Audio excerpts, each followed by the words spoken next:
বলবো কেউ ভয় পাবেন না। সেই একদিন আমি রাতের বেলা ঘুমাচ্ছিলাম, তখনই দেখি আমার খাটের তল থেকে কে জানি কথা করছে। তখন আমি খাটের তলে তাকাই দেখি কেউ নাই। তখন আমি না আমার নানির ঘরে যাই, দেখি নানি চুপি করে ঘুমাই আছে। তখন দেখি ডাক দিয়ে ডাকলাম উঠে না। ভাবলাম ওটা কি নানি নাকি এমনি কোলবালিশ। তখনই তুলে দেখি এই যে এত বড় একটা সাপ।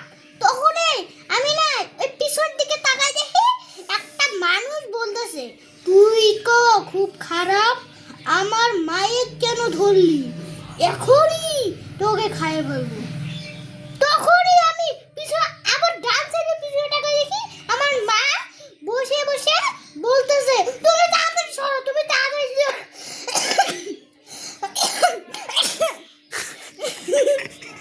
আরে বলো